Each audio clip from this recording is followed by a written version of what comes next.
बच्चों, हम लोगों ने प्रश्न संग्रह 42 तक कर लिया है। 42 तक कर लिए थे। आज हम लोग प्रश्न संग्रह 43 करेंगे। प्रश्न संग्रह 43 करेंगे। 43 में हमको देखना है क्या क्या सवाल हैं।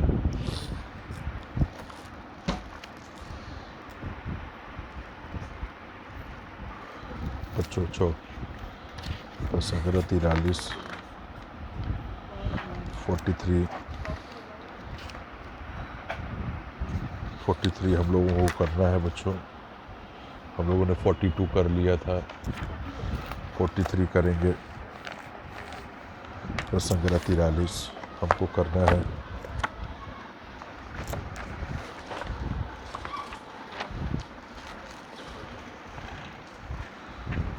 प्रश्न संग्रह 43 में हम लोग देख रहे हैं बच्चों, सही विकल्प चुनो। विकल्प चुनना है सही। यह है क्या? प्रश्न संग्रह वृत्तखंड के बारे में है। ये पूरा चूड़ी के आकार का जो आपको वृत्त दिख रहा है, यह वृत्त जो है वह 360 अंश माप का होता है। पूरा का पूरा 360 होता है बच्चों, 360 होता है। उसके बाद यहाँ पे मान लो ये जीवा है, जीवा से 2 खंड हो गया, एक बड़ा खंड एक छोटा खंड। तो यदि यह खंड 60 अंश का है तो यह 300 का होगा पूरा। ये बीच में से गया है तो ये 180 है। इसको हम लोग केंद्रीय कोण बोलते हैं बच्चों। केंद्र से गया है, आप लोग देख रहे हैं, केंद्रीय कोण इसको बोलेंगे। इसको हम लोग केंद्रीय कोण बोलेंगे, केंद्रीय कोण इसे हम लोग कहेंगे। ठीक है, केंद्रीय कोण है ये, जिस माप का ये वही माप का ये कोण। ये 70 अंश, तो ये जो चाप होगा वो भी 70 अंश होगा। चाप का मतलब होता है वृत्तखंड बच्चों। चाप का मतलब होता है वृत्तखंड। ठीक है, अब हम लोग इसमें देखेंगे क्या करना है हमको। तो संग्रह 43 आप लोगों को दिख रहा है। पहला प्रश्न, सही विकल्प चुनना है। सही विकल्प चुनना, विकल्प मतलब उत्तर, जो सही उत्तर है। यदि चाप AXB तथा चाप AYB संगत चाप हो, संगत मतलब एक दूसरे से लगा हुआ। यदि मेजर चाप AXB चाप, पहला सवाल AXB तथा चाप AYB ये संगत चाप है बच्चों। मतलब जैसे ये वृत्त है, मान लीजिए ये केंद्र है, यहाँ से AXB और यहाँ हो जाएगा AYB। यदि AXB मेजर चाप AXB बराबर 120 अंश है बच्चों। कितना अंश है? 120 अंश है।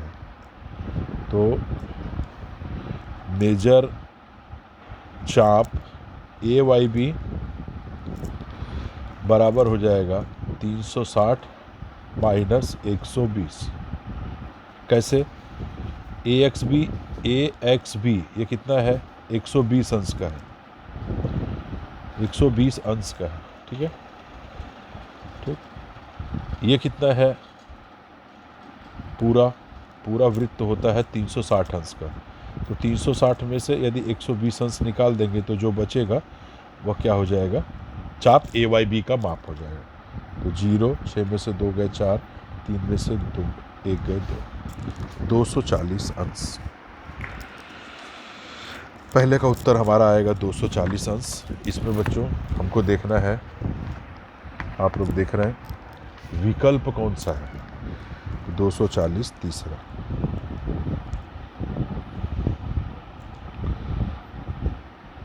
तीसरा जो है वो विकल्प है, ठीक है। तीसरा 240 हम लोगों ने लाया है, ठीक है। अब हम लोग दूसरा सवाल करेंगे। संलग्न आकृति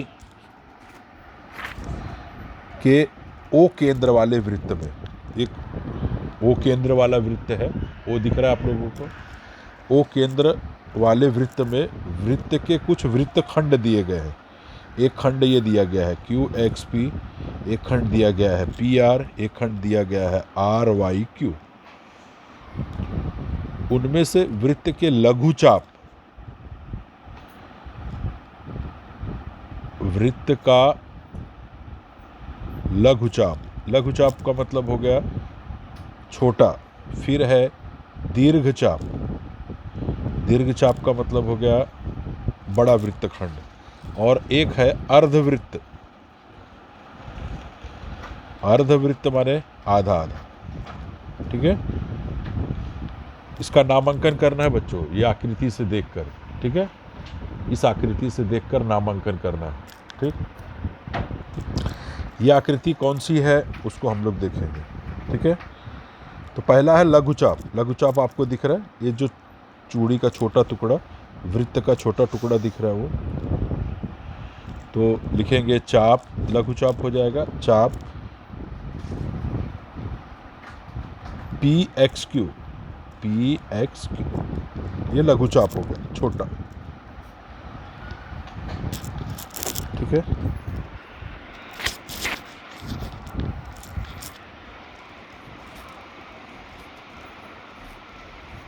लघुचाप जो हो जाएगा वो छोटा हो जाएगा, ठीक है। एक और छोटा चाप होगा पी आर, छोटा चाप और हो जाएगा, छोटे छोटे टुकड़े, एक दो, ठीक है। एक छोटा चाप हो जाएगा पी आर। बच्चों एक छोटा सा टुकड़ा यहां भी दिख रहा है आर वाई,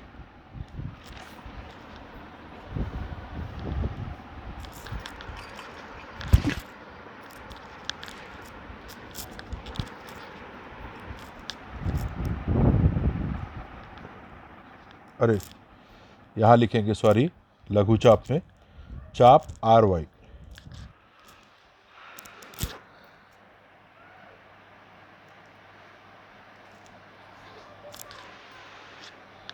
एक और छोटा सा चाप हो जाएगा एक्स पी,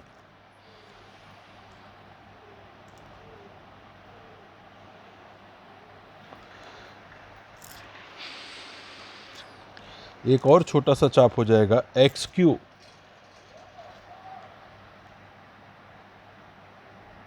तो छोटे छोटे टुकड़े हैं एक्स क्यू। एक और छोटा सा चाप हो जाएगा क्यू वाई।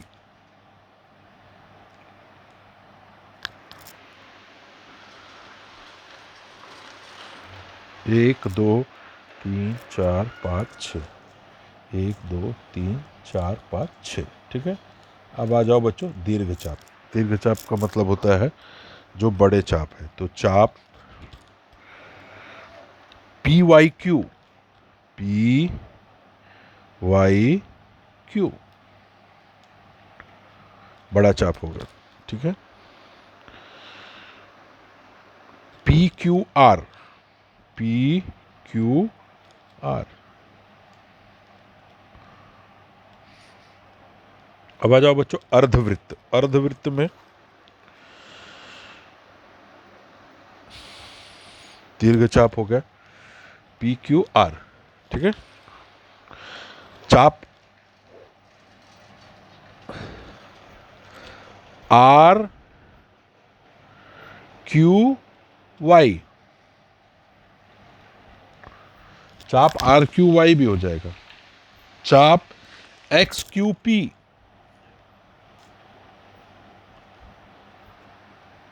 एक्स क्यू, चाप एक्स क्यू पी, चाप क्यू आर एक्स, चाप Q R x, Q R x, ऐसे दीर्घ चाप हो जाएंगे। अब है बच्चों अर्धवृत्त, चाप क्यू पी आर, चाप क्यू पी आर। बच्चों ये अर्धवृत्त है, चाप क्यू पी आर। चाप क्यू वाई आर, चाप Q Y R, Q P R, Q P R, यह आधा वृत्त दिख रहा है, क्यू वाई आर, यह आधा वृत्त। ठीक है, तो इस तरह आपका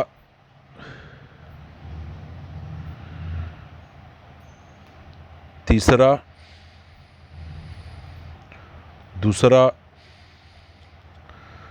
पहला, ठीक है, लघुचाप, दीर्घचाप और अर्धवृत्त। ठीक है, इस आकृति से देख के हम लोग करेंगे, ये जो आकृति आपको दी गई।